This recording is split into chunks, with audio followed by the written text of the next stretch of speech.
Hey guys, welcome back to the channel. This is day one of repairing the Grom.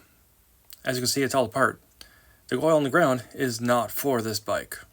It's for another bike that leaked out oil. That's a crankcase issue, not this one. Anyways, we have to fix these brakes. As you can see here, it's been sitting a while. The engine's all apart. The clutch and all the pieces are right here. I sacrificed some parts for a friend's bike and let them get that bike going.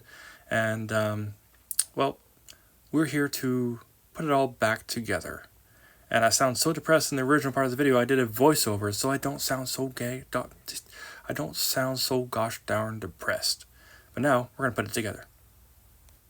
So in this part of the video, we're gonna replace the clutch. We're also putting the oil seals back into the oil pump, and we'll be checking the torque specs and everything. One of the things I did have to do for the side case cover is I bent the gasket, and I had to seal it with some silicone after I bent it back together and made it nice and flat again. It's a resealable gasket, or reusable gasket, and I did respect all the torque values, especially for the nut that holds on the clutch in place. All that being said, this is a very easy re-and-re. I did replace the drain plug. It is doable to remove and replace the side case cover without having to remove any components of the bike itself. Remember to add your fluid back to when you're done. And I have a crash kit on it. Those are proprietary to the bike, so everything has its own little nut and bolt. First time the bike's been together in a long time. I disconnected the spark plug. That way I can just turn it over, get the oil flowing. There we go. Oh, full tank. 10 minutes later. That should be good enough.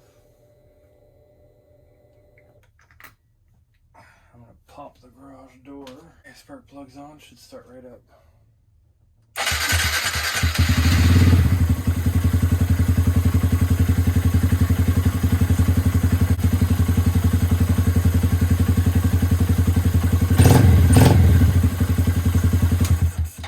Okay, that's good enough.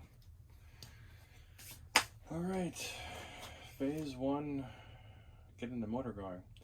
Next, I'm going to pop off the calipers, grease them up, take them apart, do all that stuff. Because the bike was ridden, not by me, in the wintertime, and had all the salt debris build up on the bike, which caused a lot of destruction and chaos and everything of that sort, naturally, I have to take everything apart, lube everything up, and then re-grease everything to make sure that it's going to operate properly and not stick. The downside to all this is there's certain areas you really can't get to very easily, like the master cylinder, and that is kind of seized. So there's a lot more going on with this thing than I originally thought. So the wheel's spinning, stops dead, but then it's stuck, and now it won't spin. However, if I do this, it'll spin until I press that, and then the wheel, well, it's getting a little better.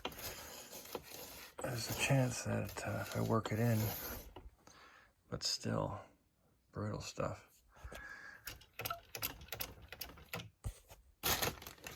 Yeah, it should not be like that, but if I do that, no issues. 1 hour later. Well guys, I am defeated. As you know, this is the problem, so I want to take all this apart tomorrow. But I can barely move that. However, if I do this, not an issue. So that's not the issue. This mechanism's not the issue. It's in here, and it's probably corrosion onto where the cylinder is on the inside of that. It's just not letting it release. Excuse me. As you know, it's almost 1 o'clock in the morning. Well, you don't know that, but you do now. So if I put a spring here, and something that's small. I do have springs, but I have no idea where they are right now. Too late. that will pry the caliper apart, and over time that'll free up. So I am defeated for tonight. I still haven't got to that. If I did, then I would be able to just loop the chain, because I want to replace the chain, because that one's completely, well, you can take a look at this. It's gross. It's done. It doesn't even move like a chain. So yeah, I'm defeated. I'm not very happy. And if you run your bike in the wintertime, actually clean it. Whoever had this before me, or I lent it from, or I don't even want to call them out. Yeah, that's why I'm hitting all these problems. Anyways, peace.